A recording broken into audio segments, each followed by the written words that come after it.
Someone vanished between two quiet storefronts. Welcome to Marple Mysteries. I am your host, Harrington. Comment your city. I love reading them. Wolfe steps into Orchard Street's shadowed secrets. It was a little after 10 on a Tuesday, the kind of cool Manhattan morning that makes the taxis glossy, when Fritz came in with an envelope on a tray. Fritz doesn't bother me during orchid hours unless it matters, so I took it as a flare. Thick cream paper, neat hand, return address on Orchard Street, Lower East Side. That was a novelty. Our mail usually comes from Park Avenue or from people who can't spell it. I opened it and read while walking to the office. Naomi Raskin, president of the Orchard Street Horticultural Society, requested an audience at 11 sharp. She wrote about a matter of discretion involving property of great sentimental and civic value. That always means two things. Somebody is scared and somebody has money. I've learned not to ignore either. Wolfe was in his chair, yellow silk pajamas ballooning over him, the morning paper on his lap. He had finished with the orchids and was in that lull before lunch when he pretends he's not available to the human race. "Letter," I said, handing it over. "From whom?" he asked. "Naomi Raskin, a horticultural society on Orchard Street, wants to see you today. Discretion, sentimental civic value." He read the note at his customary glacial pace, then set it down. "No." I leaned on the desk. "No as in you're booked, or no as in you don't like dirt under fingernails? No as in I do not admit strangers who believe their enthusiasms confer privileges." His eyes were half closed, savoring refusal. I'd seen that look topple men tougher than me. "She's coming here. You won't have to go within 10 blocks of Orchard Street. Besides, if you turn down a letter addressed to the great Nero Wolfe, the great Nero Wolfe gets a reputation for sulking." His gaze snapped open. "There is no mention of a fee. She mentions discretion. People don't buy discretion with coupons." Wolfe made a small noise, then went still. I could see the shift behind those green eyes. The part of him that hates interruption wrestling with the part that can't bear a puzzle unsolved. "The Orchard Street Horticultural Society," he said. "What do you know of it?" "Nothing, except it probably runs a community garden and argues about compost.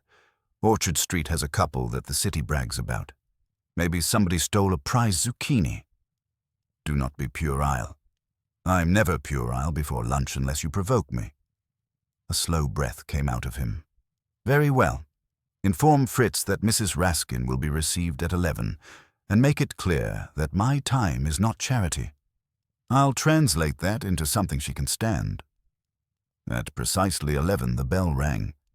I opened the door to a woman in a plain grey coat, mid-40s, solid shoes, hair pinned with the kind of economy that suggests she doesn't waste pins or trust. She had a leather portfolio clutched to her chest and a face that had practiced courage and still looked bruised. "Mr. Goodwin," she said. "That's me. Come in." As I led her toward the office, I noticed her eyes flicking over the hall and stairway. Outsiders always do that. They know they're stepping into a private kingdom. She stopped once at the base of the stairs, listening as if expecting footsteps, then squared her shoulders and kept moving with deliberate care for trouble.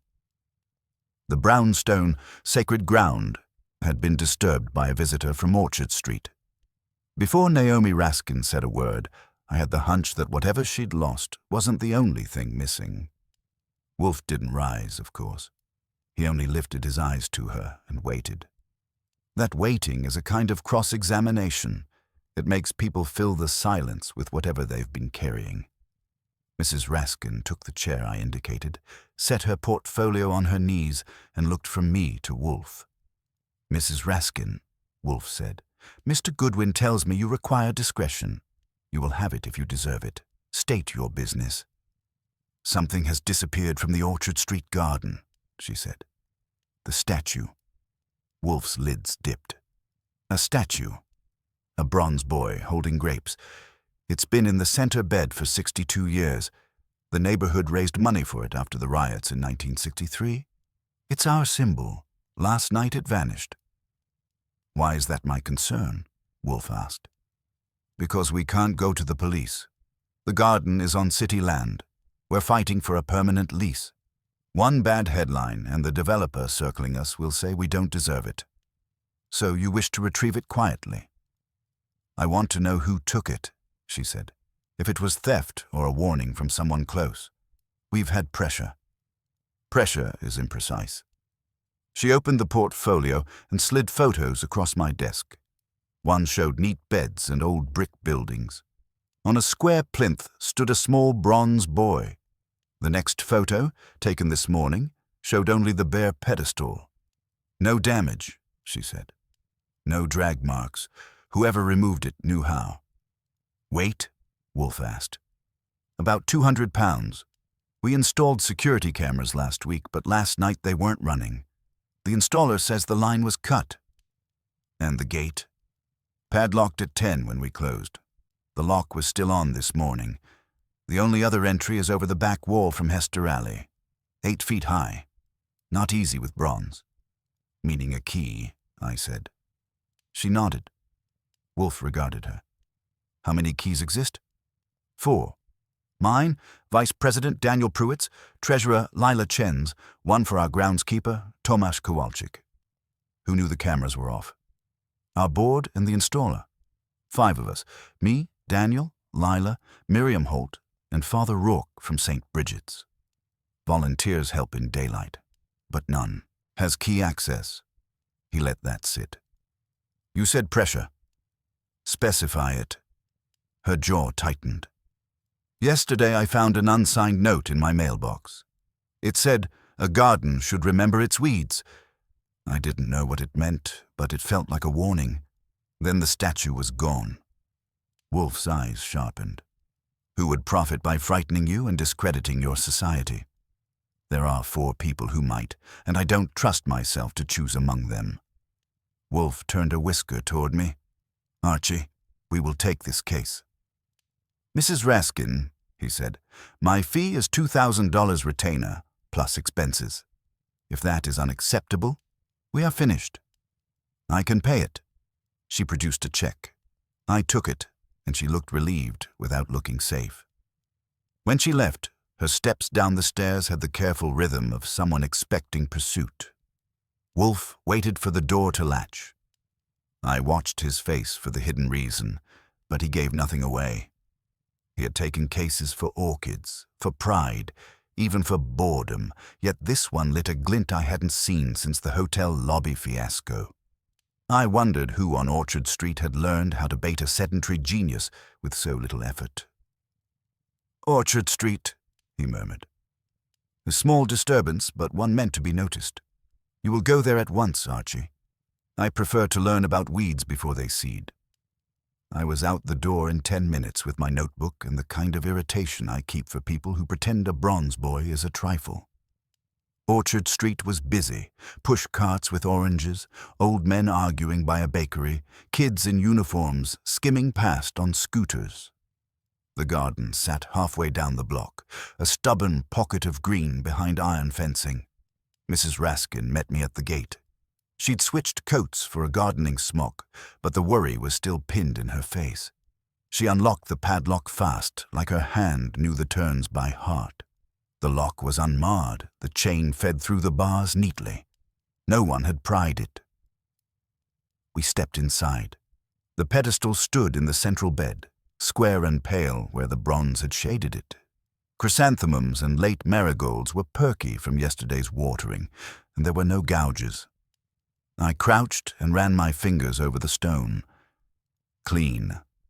Whoever lifted the statue had either been strong enough not to drag it or clever enough to use a sling. Show me the wall, I said. She led me to the back. The 8-foot brick border faced a narrow alley with dumpsters and a fire stair. A climbing job, possible but noisy. The top course of brick had no fresh scuffs. If a 200-pound statue had come over it, it would have left grit. It hadn't. Back at the center, I looked for tire ruts, but the paths were compacted earth and undisturbed. "Did anyone have access after 10? I asked. "No, we closed at 10. I locked up and went straight home, 2 blocks away. That left a neat window from 11 to dawn with an invisible thief and a statue that might as well have walked." I opened my notebook. "I want to meet the other key holders." She grimaced. "Daniel is here now. Lila will be here at noon. Tomasz comes in at 1. We found Daniel Pruitt by a row of trellised beans that were mostly memory. Tall camel coat, neat grey hair, a smile he wore like a tie. If he was upset, he had parked it under good manners. "Mr. Goodwin," he said, offering a hand. "Awful business. Naomi told me you were coming. We're grateful." Gratefulness is cheap. "When did you last see the statue?" "Yesterday at 5. I was helping with the fall pruning. It looked fine. When I arrived at 8 this morning, it was gone." "You notice anything odd last night? Calls, notes, visitors?" He blinked once, slow. "No, I had dinner with my sister and went home. I didn't know the cameras were off until Naomi told me." "Who told you that?" Naomi said, sharper than she meant to. Daniel spread his hands. "The installer texted the board saying he'd finish wiring tomorrow. I assumed that meant they weren't active." Naomi's mouth pressed tight. She hadn't said that before. I filed it. "Your key?" I asked. "In my pocket. Always on me.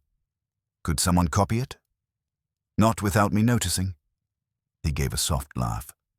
"And I'm not the sort to leave it on a bar." He was either honest or practiced. I couldn't tell which. As I stood, my eye caught a small square of torn paper tucked under the pedestal's edge. I slid it out. A fragment of printed label, damp at one corner, 2 words left: "Orchard and Lot." I didn't show it to them, not yet. I pocketed it and said, "Let's wait for the treasurer. I want to hear everybody sing from the same first hymn book." Lila Chen arrived at noon in sensible boots, early 30s, bright scarf. She took in the empty plinth without a word, then looked at Naomi. "They did it," she said. "Who is they?" I asked. "The people trying to buy the block. Harbor Vista Development. They've pushed for months, offering money to some, threatening others. Taking the statue is a way to say we're temporary." Daniel's eyebrows lifted. "That's an accusation, Lila." "It's a pattern. 2 weeks ago, our tool shed was opened and the rakes were tossed in the beds. Last month, the council got an anonymous complaint about unsafe gatherings. It's pressure," Naomi said quietly. "We can't prove it. That's why Mr. Wolfe is involved." I leaned against the pedestal. "Your treasurer, how are the books?" "Barely afloat." She pulled a folded sheet from her tote. "We raised 18,000 this year with memberships and a gala. Harbor Vista offered 60,000 for relocation. Daniel wants to negotiate." "I don't." Daniel stiffened. "I suggested hearing them. That doesn't mean I invited vandalism." Lila's stare stayed hot. "Your cousin works for them." Naomi cut in. "Not here."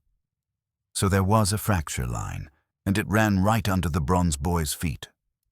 I asked Lila about her key. She said it was on a ring in her apartment, never loaned. I asked about last night.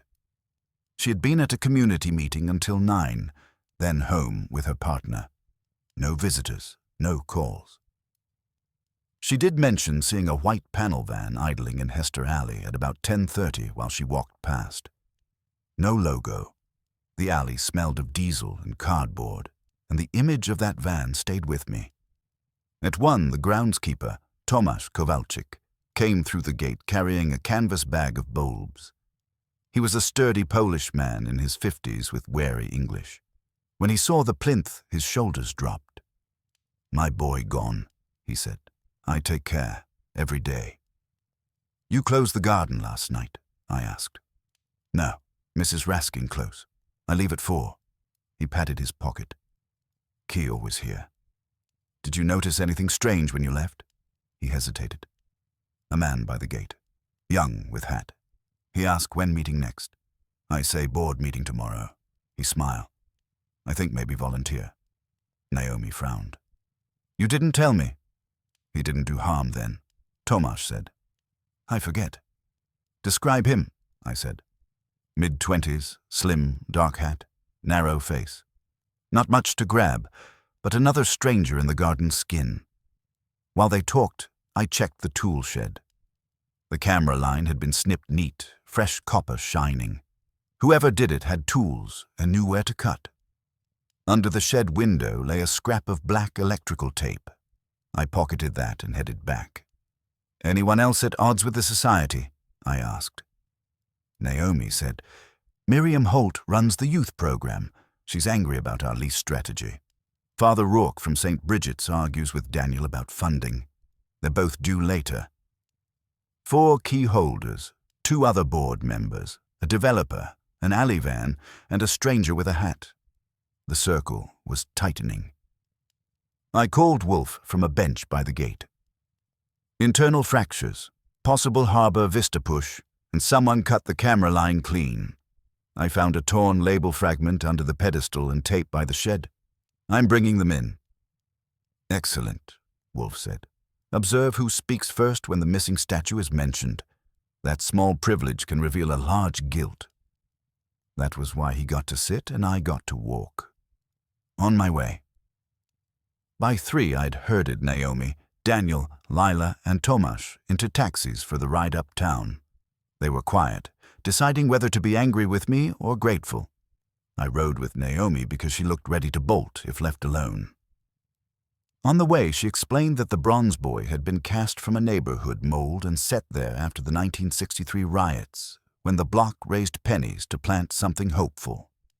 Then she added that a small time capsule was sealed in the pedestal base when the statue went up, and only the board knew it was there. At the brownstone, Fritz took coats and tried not to look alarmed at a delegation that didn't match his usual clientele. Wolfe was in the office already. Desk clear, posture judicial. He nodded once, a summons disguised as courtesy. Naomi started to speak, but Wolfe's eyes slid past her to Tomasz. You are the groundskeeper, he said. Yes, sir. You have said little. Sit. Tomasz obeyed quietly, hands on knees. Wolfe turned to Naomi. When were the cameras installed? Last week. Tuesday. Who hired the installer? I did. Metro Secure. Independent of Harbor Vista?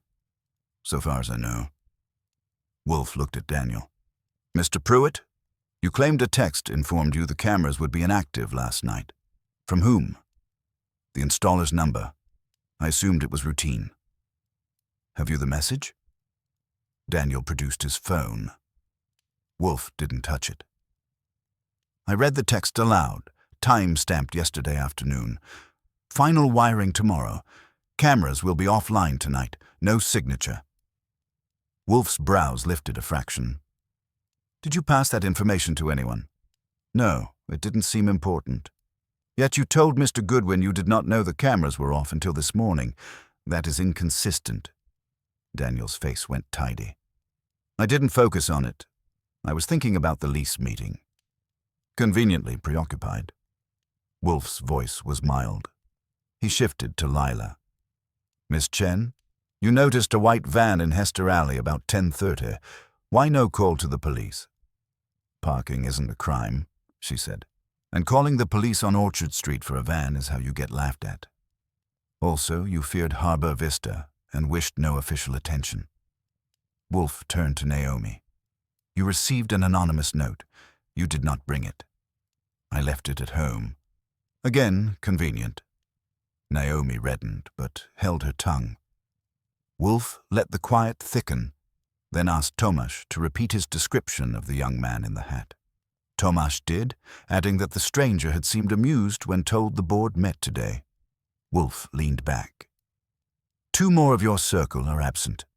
Telephone them, Mrs. Raskin, and request their presence here at 6. Mr. Goodwin will ensure their compliance. Naomi nodded. Daniel watched her, unreadable, and Lila's jaw tightened, but she said nothing. Fritz escorted them to the front room with coffee. Wolfe motioned me close. I gave him the torn label fragment and the black tape from the cut camera line. He studied them. "A shipping label," he murmured. "Orchard lot. Not the sort used for seedlings, and tape from the security system. Whoever acted avoided spectacle." "So Harbor Vista?" I asked. He shook his head once. "Perhaps. But the time capsule is more telling. The bronze was a lid. Someone wanted what lay beneath and removed it neatly. If the capsule has been opened, we should know before night complicates it." I grabbed my coat. "Back to Orchard Street," Wolfe said. "Examine the pedestal. Report what you find. I will prepare for 6. I was already out the door. The garden was quieter near sundown, weekday clatter draining towards supper. I let myself in with Naomi's key and went straight to the plinth with a flashlight and screwdriver. At noon I'd checked for drag marks. Now I meant to see what Wolfe had smelled from his chair. The pedestal was 4 limestone blocks with a mortar seam under the top course. On the north face, near the soil, a hairline crack gaped where it hadn't earlier. I pressed a thumb to it. The mortar crumbled. Fresh. Somebody had been at it with care. I worked the screwdriver in and pried. The block stayed put, but the seam widened enough to show a cavity. I eased out a small wedge of mortar and slipped 2 fingers inside. Cold air, no dust. The chamber had been opened recently and sealed again in a hurry, probably last night. I wouldn't dismantle a civic monument alone, so I shined the light in and slid my phone after it. The screen showed tar paper lining and a metal cylinder the size of a coffee can. The lid was off. The chamber was empty except for rust and a scrap of brown cloth snagged on a nail. So the bronze boy had been a lid, not the treasure. I bagged the cloth scrap and pressed the mortar bits back as neatly as I could. On my way out, a teenager watering pansies told me Tomasz left at 4, Naomi locked up at 10, and later, maybe 11, a van idled in Hester Alley with its lights out, then crawled away. That was all he had. I called Wolfe from a Delhi pay phone. Pedestal chamber's been opened, capsule canister inside, lid off, contents gone, fresh mortar reseal. I pulled a cloth scrap. A pause. Then the theft is secondary. Bring the scrap, and if you can, hasten Father Rourke and Miss Holt. 6 is soon. I headed for St. Bridget's. Father Patrick Rourke met me in the office, black sweater, late 50s, eyes tired but sharp. When I said Wolfe wanted him, he asked, "About the statue?" Before I could, I said about the garden, and he came at once. Walking back, he said he'd urged the board to reject Harbor Vista's money, and that Daniel had been too ready to listen. The capsule, he added, held letters from riot survivors and a pledge proving the garden was a memorial. If those papers vanished, the city might call the memorial a myth, and Harbor Vista would pour concrete over it. Miriam Holt was at a youth center on Delancey, running pottery, sleeves streaked with clay. 40s, wiry, temper near the surface. At the first mention of the missing statue, she snapped, "So Daniel finally did it." "Did what?" "Sold us out. He's been meeting Harbor Vista in secret. If the statue's gone, he's making a point. Come say that to Wolfe." I didn't give her time to refuse. She scrubbed her hands, scowling, and followed us out. In the taxi uptown, she sat rigid, eyes on the traffic. Father Rourke watched the skyline as if counting sins. We reached the brownstone at 5:58. The bell had barely finished ringing when Fritz opened the door, took in my odd entourage, and relieved us of coats. From the front room I could hear voices low and uneven, like a radio between stations. Whatever was waiting upstairs had already started to sour, and I intended to find out who had tuned it before it went to static. Wolfe's eyes met mine, and the game was officially underway. Wolfe had everyone in the office now, arranged like mismatched furniture, Naomi near the door, Lila on the red leather chair, Daniel on the sofa with his hat in his lap, Tomasz standing, Father Rourke stiff-backed in a corner, and Miriam Holt perched on the edge of another seat. The air carried coffee and suspicion. Wolfe took the cloth scrap from me and set it beside the label fragment. His calm made the room noisier. "Mrs. Holt," he said, "you accuse Mr. Pruitt of colluding with Harbor Vista. On what basis?" "Because he's been talking to them," Miriam snapped. "He lied about it. I saw him outside their trailer on Hester Alley last Thursday." Daniel's chin rose. "I met their liaison to tell him the society wouldn't be bullied. I reported it." "You reported a chance encounter, not a meeting." Wolfe lifted a hand. "Enough. Father Rourke, you spoke first of the statue's disappearance. Why?" The priest looked surprised. "Because the statue is what the garden is to the public. I assumed that was your concern." "Assumption is a luxury. The more significant matter is the time capsule. Were you aware of its existence?" "Of course. We sealed it. I have a copy of the inventory." "And who else knew its contents?" "Only the board. Naomi, Daniel, Lila, Miriam. Tomasz knew nothing detailed." Wolfe's gaze moved to Tomasz. "Did you ever see anyone open the pedestal?" "No, never. Nevertheless, someone did." Wolfe tapped the cloth scrap. "This is burlap treated with linseed, used for wrapping bronze in transit. Not for gardening. Your missing statue was handled by someone with packing materials." Naomi leaned forward. "So it was stolen to sell?" "Perhaps," Wolfe said, "but the capsule was opened. The statue was removed to reach it. Who wanted those documents?" Lila said flatly, "Harbor Vista." "Too simple," Wolfe replied. "A corporation would hire surrogates and avoid personal risk, yet the cameras were cut and the gate left locked." "That implies a key holder. Mr. Pruitt, you received a text stating the cameras would be offline last night. You told no one.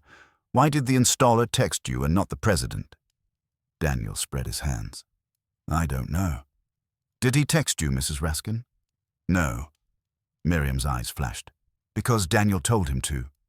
"That's absurd." Wolfe's voice stayed soft. "Mr. Pruitt, where is your key now?" Daniel patted his pocket, then froze. "On my ring. It's not here." He stood, searching jacket and trousers. Lila's laugh was short. "Convenient." Daniel's face drained. "It was here this morning." "Did you stop anywhere between the garden and this house?" Wolfe asked. "Only home, then the taxi." Wolfe nodded. "Archie, fetch my in-tray." "I did." Wolfe sifted the mail and produced a small manila envelope, unsealed. He slid it across the desk. "Open it." Inside was a key on a plain ring. Daniel stared. "How?" "Someone returned it," I said. "Fritz brought the mail at 4. Wolfe's eyes were on Daniel. "Your key was removed from you and sent here to implicate you. The sender knew our address and your role. That narrows the field."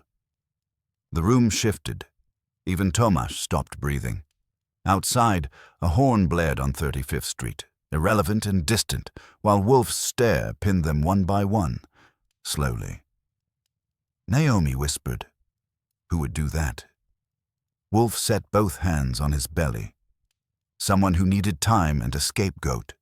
Someone who expected me to chase the statue while the capsule's contents vanished.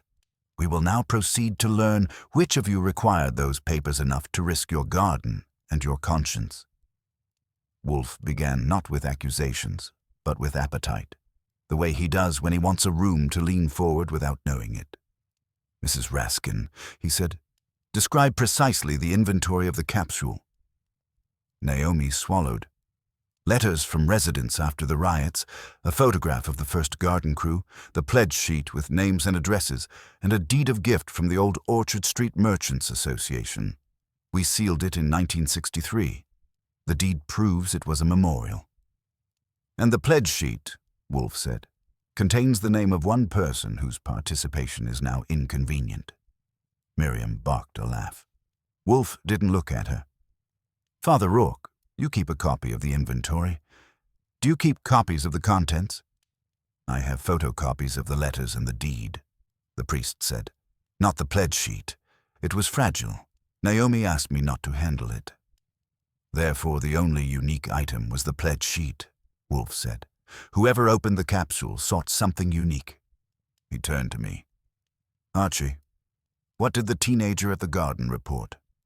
That a white panel van idled in Hester Alley around 11 with lights out. Same as Lila saw earlier. Wolfe grunted. Noted. I watched faces as he spoke. Naomi looked like someone seeing a trap door open under her feet. Lila's mouth was a straight line of vindication. Daniel kept swallowing. Tomasz stared at his hands. Miriam's glare searched for a new target and didn't find it. Miss Chen, you are opposed to relocation. Yet you are harmed most if memorial proof vanishes. So you are unlikely to be the thief. He shifted to Miriam. Mrs. Holt, you are angry with Mr. Pruitt. But anger is not motive for stealing paper unless the paper strikes you personally. Does it? Miriam's eyes narrowed. No. Then we come to Mr. Pruitt. Wolfe fixed Daniel. You advocated negotiation. That could mean compromise, not betrayal. Someone planted your key here to incriminate you. If you were guilty, you would not need that theater. Daniel managed. Thank you. Do not thank me. You remain a suspect by proximity only. Now, Mrs. Raskin, who besides the board knew the capsule could be accessed by lifting the statue? Naomi hesitated. The installer. I told him because he was mounting cameras near the plinth. Wolfe's eyebrows rose. Name? Evan Tuller. Ah. Wolfe leaned back. A young man with a dark hat and narrow face who asked Tomasz when the board met. The same man you hired, the same man who texted only Mr. Pruitt about the cameras being offline, the same man with tools to cut the line, burlap to wrap bronze, and knowledge of what lay beneath it. Harbor Vista, Lila said. Perhaps. But the immediate master was greed. Mr. Tuller removed the statue to open the capsule, extracted the pledge sheet, resealed the pedestal, then sent Mr. Pruitt's key to me to turn you against each other. The statue was moved only far enough to be safe until he could collect it. Naomi stared. Why the pledge sheet? Because it contains the signature of a long-dead benefactor whose descendants sit on the city lease committee. The sheet would prove a conflict of interest and stiffen your claim. Removing it removes your leverage. His question about tomorrow's meeting told him when you would all be away. His van in Hester Alley was his transport. He will try to deliver the sheet tonight. Father Rourke's face went pale. Councilman Spiro's grandfather. Precisely. Wolfe reached for the telephone. Archie, summon Saul Panzer. We will need a man who walks quickly on Orchard Street. Saul Panzer showed up in 20 minutes, neat as a pin and twice as sharp. Wolfe gave him the essentials in 3 sentences. Saul nodded once, and we were out the door with him before the Orchard Street crew could finish blinking. The ride downtown took longer than Wolfe would have liked, which is to say, longer than a thought. Saul rode with me, quiet while I pictured the installer. A kid who knew cameras, bronze, and where old grudges were buried. We stopped short of Orchard Street and walked the last block. It was dark, storefronts lit, the garden a black square behind iron bars. Saul slipped to Hester Alley while I loitered by the front gate, pretending to text. A white panel van rolled past, slow, then turned the corner. No logo, no luck on the plate. Saul reappeared and murmured. He's inside. Shed light, covered window. Van backed into the alley. I unlocked the padlock with Naomi's key and we went in along the path, shoes whispering on damp leaves. A tarp hung over the shed window. Light leaked under it. Saul eased it aside an inch, then gestured. I breathed once and pushed the door. Evan Tuller was hunched at a workbench, a flashlight clenched between his teeth. On the bench lay a rolled sheet of yellow paper weighted by a trowel. He spun toward us, yanked the light out, and reached into his jacket. Saul was faster. One step, a twist, and Evan's hand was pinned behind his back. The kid yelped, more surprised than hurt. I picked up the flashlight and aimed it at the bench. "That's the pledge sheet," I said. Evan glared. "You don't know what you're messing with. Stand still." Under the bench, on a dolly, sat the bronze boy wrapped in burlap and foam. He'd planned a clean lift. I felt a flicker of sympathy for Wolfe's orchids. People who think they're clever always leave grit. "Who hired you?" I asked. "No one. I found the capsule and took a chance. It's just paper. I was going to put the statue back. After you sold the sheet to Harbor Vista or Councilman Spiro?" He went pale. "Spiro didn't hire me."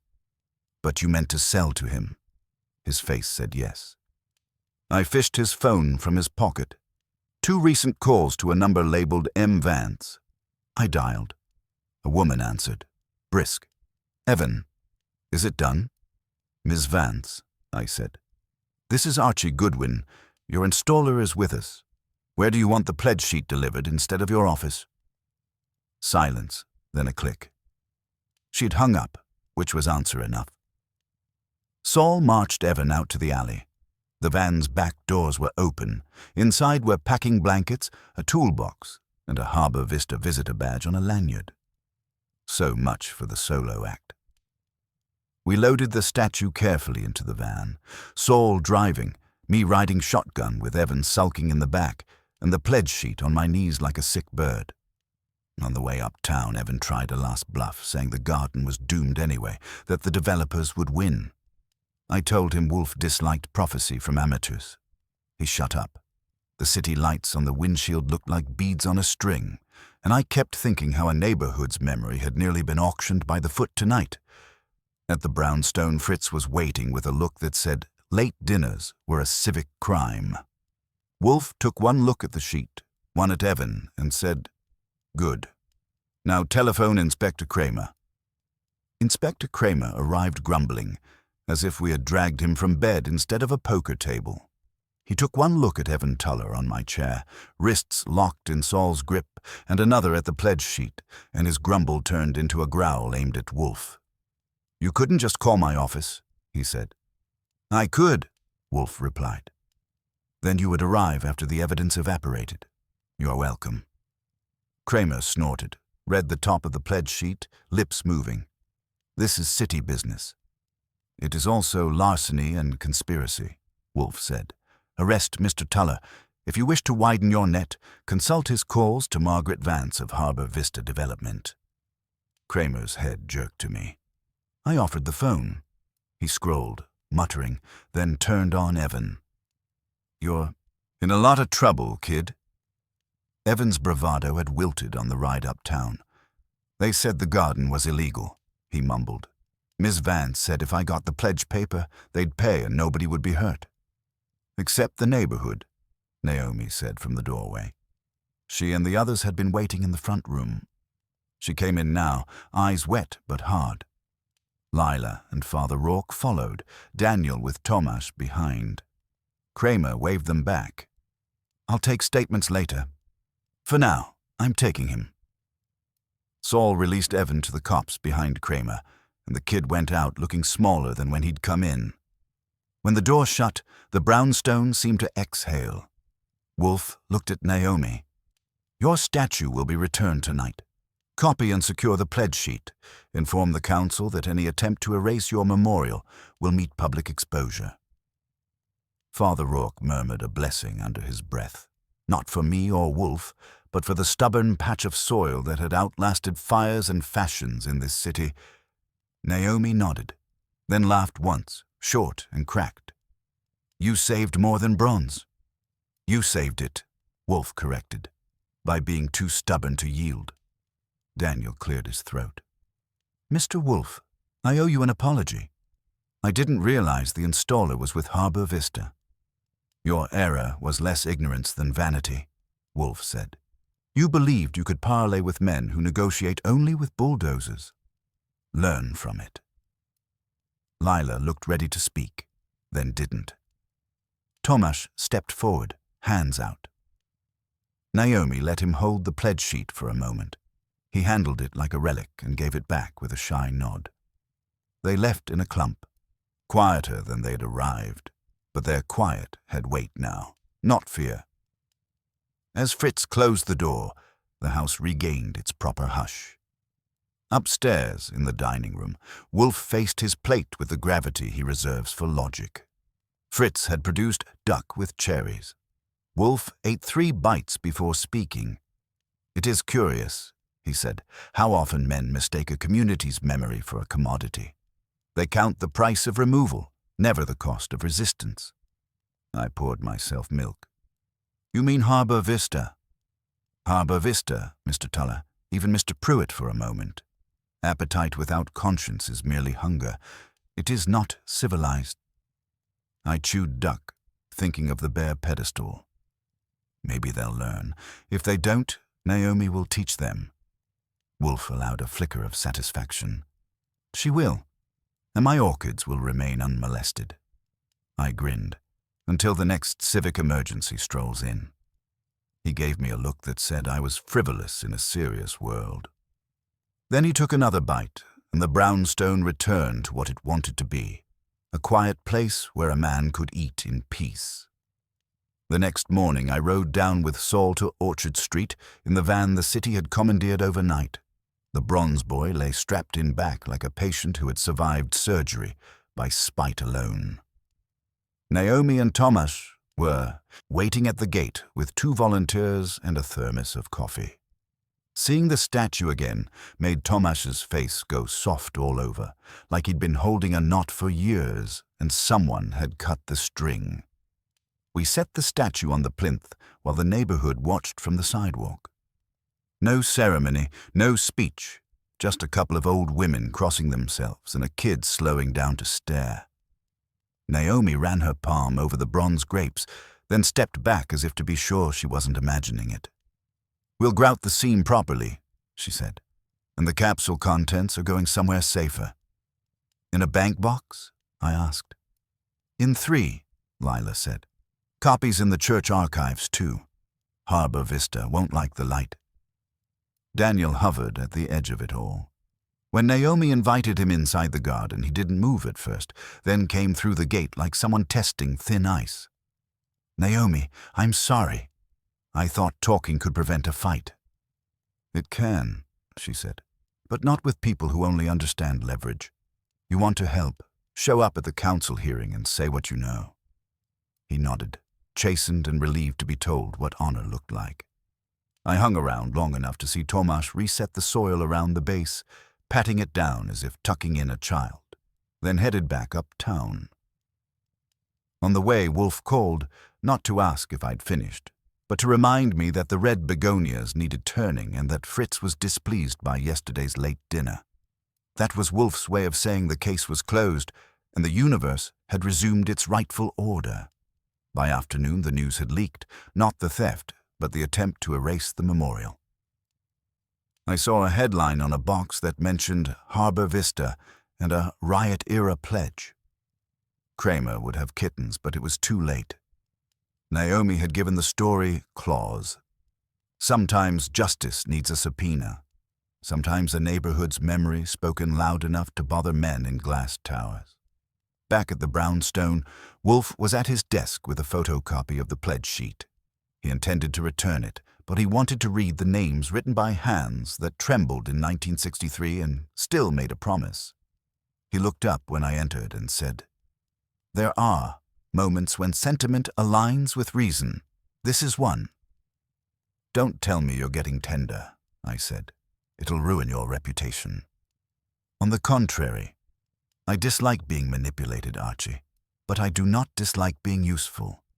He tapped the paper. "These signatures are not merely names. They are an argument against oblivion. A man who steals such an argument steals time." I fixed myself a drink and watched him for a second. Wolfe sits still, and things shift around him into something better, if only for a while.